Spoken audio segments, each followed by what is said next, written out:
What up guys, Guapo Goku here with a new and improved guide on how to solo Zul'Gurub to get yourself a swift Zulian Tiger mount. This is extremely easy as a Warlock, and I've even heard of R-Shams doing this as well. Anyways, here's the table of contents of this video, and feel free to skip around. I'll make sure to include timestamps in the description below to save you some time. Real quick guys, if you enjoyed the content, drop a like and subscribe to the channel. It helps out a ton and I greatly appreciate it. I'm also live on Twitch throughout the week, so give me a follow and come say what's up next time I'm streaming. So let's get right to the video. I generally just do this as my SL PvP spec, but I've also done this as Affliction. The spell Siphon Life is what makes this extremely easy for Warlocks. This may be doable as Destruction, but I haven't tried it personally. I know plenty of Warlocks that are doing this, and also Hunter soloed this, and an R-Sham have soloed this boss as well using this strategy. First things first, you can do this without consumables, but it makes it so there's a lot less room for error. I think if you could only bring one consumable, bring health potions. Make sure to also bring bandages. Cheap elixirs like shadow elixirs will make your life easier as well. If you want to make it even easier on yourself, food consumables and even wizard oil for your weapon will make this all the more easier. If you're a warlock, make sure to bring an entire bag full of soul shards just in case. Nothing's worse than not being able to make a soul stone. Alright, trash is fairly simple. Pull all the Zulian cubs first. Make sure that they are far enough away from the elites when you pull them. You don't want to snag the elites as well.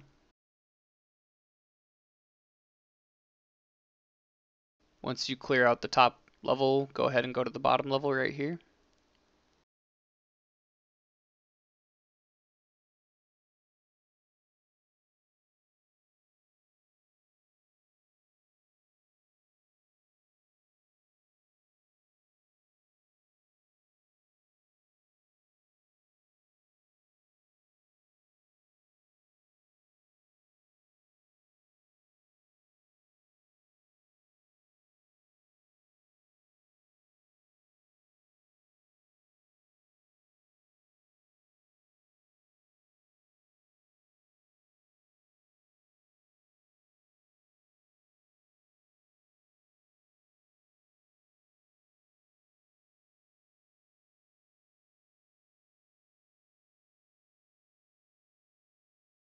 So make sure to mark up the axe throwers. Axe throwers will stop moving and cast Axe Flurry for 10 seconds. If you're in range of it, you'll be stun locked for 10 seconds and die. So because they stop moving to cast this, you need to make sure that they are chasing you. And if you kite too quickly, one of them may turn around and cut you off.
So, normally this boss has two phases. On phase 1, the ads and the High Priestess have to die within 10 seconds of each other, or they resurrect one another, and if everything dies at the same time, then phase 2 would begin, and the High Priestess will turn into the Frosted Flakes mascot. Soloing Zul'Gurub, and what this video is all about, is glitching your way straight into phase 2. So first things first, here's what you need to know about this technique. The High Priestess is faster than the ads. So basically the idea here is you want to kite the High Priestess around long enough to drag the ads further away from their spawn point. Once the ads are far enough away from the spawn point, you'll want to reset the fight and pull the High Priestess before the adds return. Once you do that, you'll want to run directly back to the reset point you just used, and he'll drop combat and run back to his spawn point again. The boss's adds are still glitched during this second pull, so they won't drop combat when you reset the High Priestess. At this point, you just hope he snags combat off the adds that are glitched in combat on his run back to the spawn point. If he catches combat on his run back, he has a chance of glitching straight into phase 2. Something to keep in mind, every single time you are hit, you have a chance of being dismounted. So not only are we trying to limit the chances of that happening, but we're also avoiding taking any damage that you can avoid in the beginning of this, because you will need as much health as possible. So, if you've taken too much damage before officially glitching into phase 2, go ahead and save yourself some time by resetting and getting your health back up to 100%. Nothing's worse than getting into phase 2 and dying quickly because you didn't start off with enough health. So the idea with the first pull is you need to get close enough to pull these first two adds, but you want to be far enough away to avoid getting hit ideally. Use these two plants as reference points when pulling. I go between these two plants and stop moving for a quick moment to pull. If you wait too long, you will get hit by them once you pull, and you want to avoid that.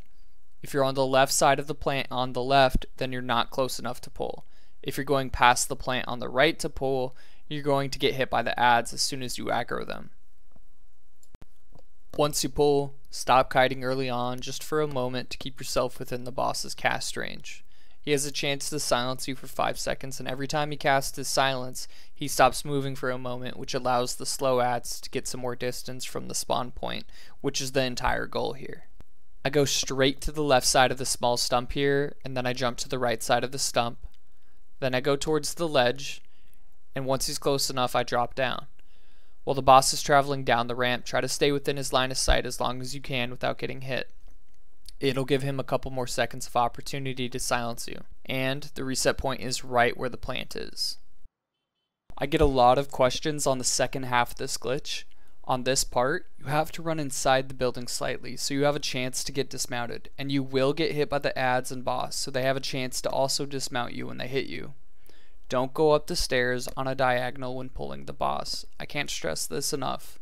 You want to spend the least amount of time in the building / on the stairs to avoid getting dismounted. I run up the left side of the trail here, and as soon as I reach this point, I turn my character to run straight up the stairs to save myself as much time inside the building. I'll run in and turn my camera at the same time, and I'll face my camera so I can look down on my character. As soon as my camera zooms in because of the canopy above me, I know I'm close enough to the boss to pull him, and I can run straight out. Quick side note, if you get dismounted at this point, go ahead and run straight to these boxes over here. You might have a chance of living still. So if you successfully pull and don't get dismounted, just keep in mind the boss is faster than you, so run straight towards the reset point to avoid getting hit any more than you need to. Once he resets, run straight up this way, and if he catches combat and stops moving, then you've successfully glitched into phase 2. As soon as this happens, feel free to pop a potion or first aid for a little bit of health and just prepare for the fight.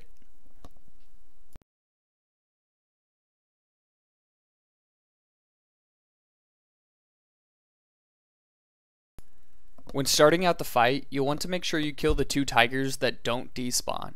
These adds are slower than the tigers the boss summons, so you want to make sure to get these adds down so you don't have mobs on both ends of the stump because they have different speeds. The boss has 2 abilities you need to worry about.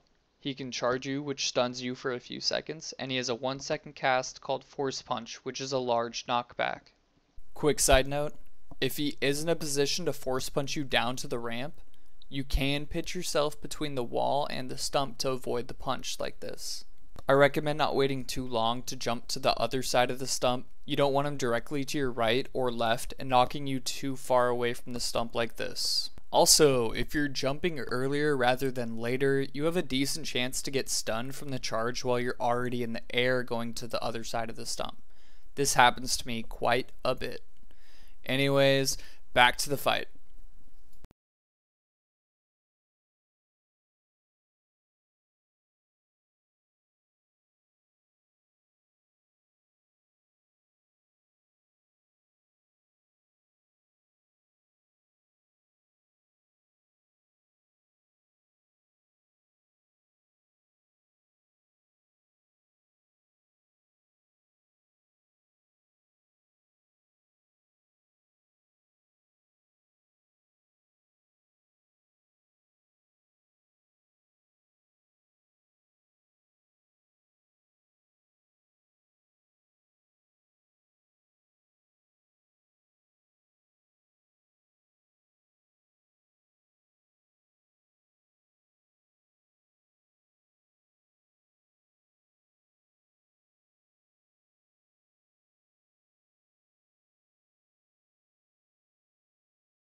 Thank you guys for watching, and good luck farming your Swift Zulian Tiger mount.